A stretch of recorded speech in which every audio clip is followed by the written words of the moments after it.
আসসালামু আলাইকুম ওমান প্রবাসী ভাই বোনেরা, সবাই কেমন আছেন? আলহামদুলিল্লাহ, সবাই আশা করি ভালো আছেন। আসলে অনেক দুঃখজনক বিষয় যে বিষয়টা হচ্ছে ওমানের মধ্যে অনেক বড় অভিযান চলতেছে, অনেক চিরনি অভিযান চলতেছে। যারা বাইরে কাজ করেন এবং যারা অবৈধ, একটু সাবধান থাকার চেষ্টা করবেন। আরেকটা বিষয় হচ্ছে যে যারা এম্বাসিতে পাসপোর্ট রিনিউ করার জন্য যাইতেছেন, পাসপোর্ট বানানোর জন্য যাইতেছেন, আউট পাসের পেপার রেডি করার জন্য যাইতেছেন, বিভিন্ন কাজে আপনারা যান, ওখানে গেলে কিন্তু এম্বাসি থেকে বের হবেন না। এম্বাসি থেকে বের হলে সমস্যা, এম্বাসি থেকে কেউ বের হবেন না। আপনারা এম্বাসির দেওয়াল আছে না, দেওয়ালের ভিতর, গেটের ভিতর থাকার চেষ্টা করবেন। এম্বাসির বাইরে ঘোরাফেরা করলে লেবার কোড আসে, লেবার কোড এসে ধরে নিয়ে যায়। প্রতিদিন দু তিনবার আসে।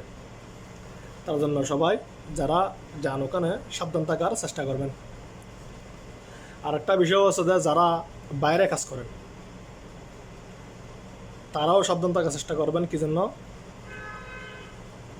বিভিন্ন রকম দোকানপাটের মধ্যে কাজ করে থাকি আমরা। দোকানের মধ্যে কাজ করলে মানুষ সহজে বের হতে পারে না চেক আসলে।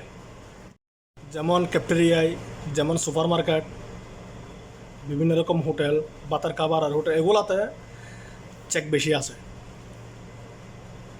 অনেক রকম বলদিয়া আছে যে বলদিয়া আছে চেক করে লেবার কোডকে তারা কি করে জানাই দেয় যে এই জায়গার মধ্যে এরকম লোক আছে, লেবার কোড এসে পরে ধরে নিয়ে যায়। তার জন্য সবার সাবধান। রোডের মধ্যে যারা চলাচল করেন, এক জায়গা থেকে আরেক জায়গায় যাওয়াতে সাবধান থাকবেন। কি জন্য? জালিয়ালা যে গাড়িটা আছে এটা ধরার সম্ভাবনা বেশি, এবং রোডাঘাটে চেক করে যে এরা বেশি। তার জন্য এক জায়গা থেকে আরেক জায়গায় যাওয়ার সময় সাবধান থাকার চেষ্টা করবেন। সব থেকে মেন রুট থেকে নিচে থাকার চেষ্টা করবেন,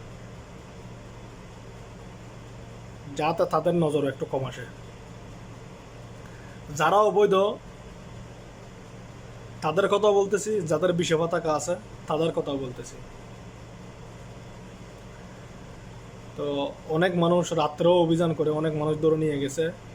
কিছুদিন আগে রোডের থেকে প্রবাসী নিয়ে গেছে 3 জন। এম্বাসি থেকে প্রায় মানুষ ধরে নিয়ে গেছে 7 জন বাইরে থেকে। তো অনেক রকম চেক চলতেছে, অনেক অভিযান চলতেছে। আল্লাহ সবাইকে হেদায়েত দান করুক, সবাই ওকে বাঁচায় রাখুক। সবাই আমার জন্য দোয়া করবেন, আমি আপনাদের জন্য দোয়া করি ইনশাআল্লাহ। সবাইকে ধন্যবাদ এবং আসসালামু আলাইকুম। ভিডিওটি সবাই শেয়ার করে দিবেন, যারা সাবস্ক্রাইব করেন নাই সাবস্ক্রাইব করে নেবেন।